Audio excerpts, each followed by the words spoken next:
पुण्यात्माओं, दास जो निर्णय करना चाहता है प्रत्येक सत्संग में उसको गहराई से सुना करो और उसके तह तक पहुंचा करो। एक रंका और वंका नाम के दो पति पत्नी भगत थे। एक उनकी लड़की थी बंका, और तीनों बहुत अच्छे भगत थे। उसी समय नामदेव भी परमात्मा का शिष्य था, उन्हीं का साथी यानी गुरु भाई था। रंका बंका और वंका का, रंका वंका और बंका का, रंका बंका और वंका, वंका उनकी लड़की थी। और उस समय परमात्मा के अनुसार, जैसे आप वेदों में भी दास ने बहुत बार प्रमाण दिया है कि परमात्मा तीन सतिथि में रहता है। एक सतिथि में सतलोक में रहता है, एक सिंहासन के ऊपर विराजमान है बहुत बड़े गुम्बद के अंदर, और एक रोमकूप में करोड़ सूर्य करोड़ चंद्रमा मिला दे ऐसे उनकी एक रोमकूप का प्रकाश है। पूरी बॉडी का कितना होगा। और दूसरी सतिथि में प्रत्येक युग में एक बालक का रूप धारण करके किसी सरोवर के अंदर कमल के फूल के ऊपर आकर विराजमान होता है। सहस्री रातें, सहस्री फिर यहाँ लीला करते हैं, तत्वदर्शी संत की भूमिका करते हैं, और एक जनसाधारण की तरह एक जीवन जीकर एक लीला करके सहस्री चले जाते हैं। और तीसरी स्थिति में वो कभी भी आकर के साधु संत का रूप बना करके कहीं प्रकट हो जाते हैं, वहां भक्तों को ज्ञान देते हैं, उपदेश देते हैं। ये वो परमात्मा का विधान है। तो तीसरे विधान अनुसार वो परमात्मा पहले तो कहीं प्रकट हो जाते थे, क्योंकि पहले कन्वेंस थी नहीं, अक्षेत्र के लोग दूसरे अक्षेत्र को नहीं जानते थे, और साधु संत आते थे। कई साधु संत ऐसे होते थे जो अपना परिचय ही नहीं देते थे, और भक्त भी ज्यादा जानने की चेष्टा नहीं किया करते थे। तो इस प्रकार परमात्मा वहां रहा करते थे एक संत के रूप में। रंका बंका एंड वंका और नामदेव तथा अन्य ग्रामीण गांव के लोग बहुत से उनके शिष्य बने थे। अब नामदेव जी को परमात्मा ने ओम मंत्र दिया था। ओम नाम का जाप वो पहले ही करता था, भगवान की शरण में आने से पहले ही। तो उसके आधार से वो क्या कर रहा था, एक दिन परमात्मा कबीर भगवान जो है उन्होंने अभी आकर के ये सब पूरे मंत्र डिक्लेयर करने थे, पहले नहीं करते थे। वो पहले तो अपने वचन से, आशीर्वाद से, धर्म भंडारे करवा कर उनकी बैटरी चार्ज कर देते थे कि इनको मनुष्य जीवन मिलते रहे। तो उसमें नामदेव जी ओम नाम के जाप की पहले कमाई की हुई थी, पिछले जन्मों की भी, उस जन्म में भी करते थे।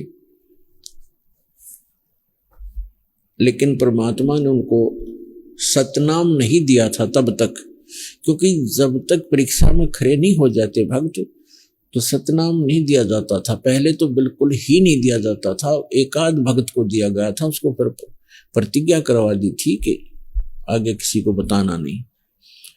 एक दिन नामदेव जी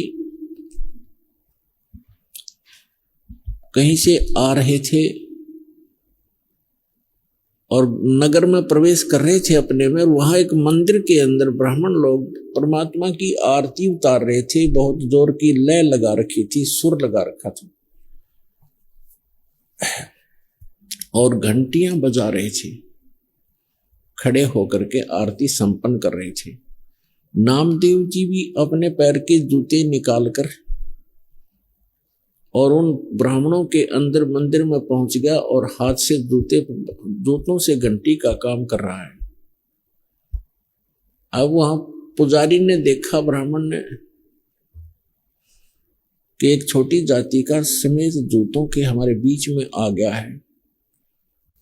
पहले मंदिरों में छुआछूत बहुत ज्यादा थी, और जूता हाथ में हो फिर तो बहुत ही बुरा होता था। नामदेव जी को पकड़ के मंदिर के पीछे पटक दिया एकांत में, कि तब तक आरती हो लेगी, इसको पीछे कर देते हैं पिछवाड़े में। परमात्मा ने वो मंदिर ही घुमा दिया नामदेव की तरफ तो मंदिर का मुख हो गया, जैसे पड़े पड़े भी ऐसे अपने जूते बजा रहा था जैसे घंटी बजाते हैं। और पंडितों के पीछ की तरफ हो गया पीठ भगवान के मंदिर की। इतना कुछ होने के बाद भी उनके अकल में ठिकाना नहीं आई कि ये महापुरुष है और तुम फॉर्मेलिटी करते हो। जिस मंदिर को तुम सही मान रहे हो वही घूम गया जिसके लिए, फिर भी अकल ठिकाना नहीं आई। हम इतने अहंकारी और अज्ञानी व्यक्ति हो जाते हैं अपने स्वार्थवश।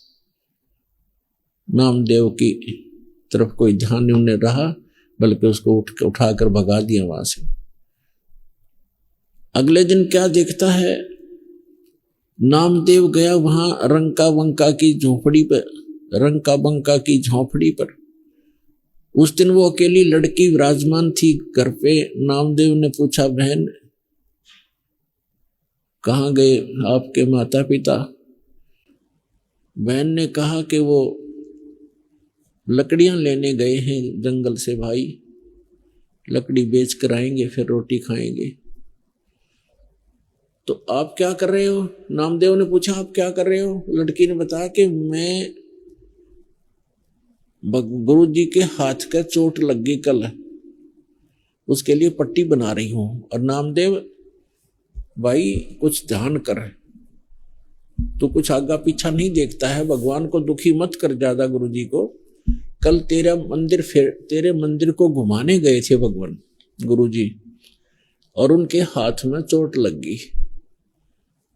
कल तू वहां क्यों, क्या मतलब था तेरा जाने का उस मंदिर में जो भगवान ने मना कर रखा है कि इन मंदिरों में कुछ नहीं है, और तू फिर भी वहां पहुंच गया है? तेरी इज्जत रखने के लिए गुरु जी का हाथ का चोट लगी, वो मंदिर फेरा था।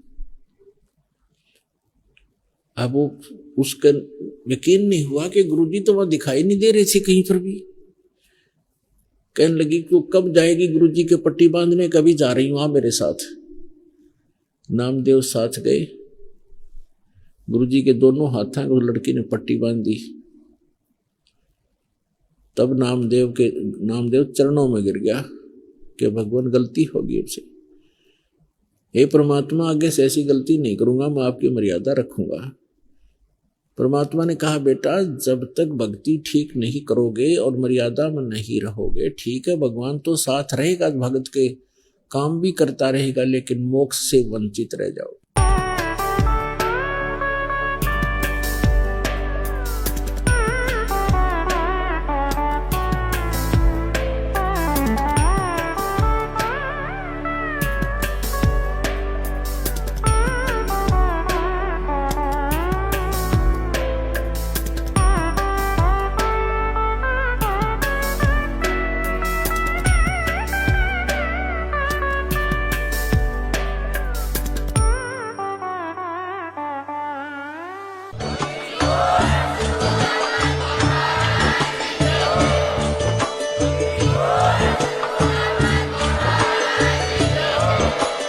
आप सुन रहे थे जगत गुरु तत्वदर्शी संत रामपाल जी महाराज जी के मंगल प्रवचन। अधिक जानकारी के लिए विजिट कीजिए हमारी वेबसाइट www.jagatgururampalji.org। संत रामपाल जी महाराज जी के शुभ आशीर्वाद से पूरे विश्व भर में 500 से भी ज्यादा नाम दीक्षा केंद्र हैं, जिन पर संत रामपाल जी महाराज जी द्वारा ऑनलाइन निशुल्क नाम दीक्षा दी जा रही है। अपने नजदीकी नाम दीक्षा केंद्र का पता करने के लिए संपर्क करें 8222880541।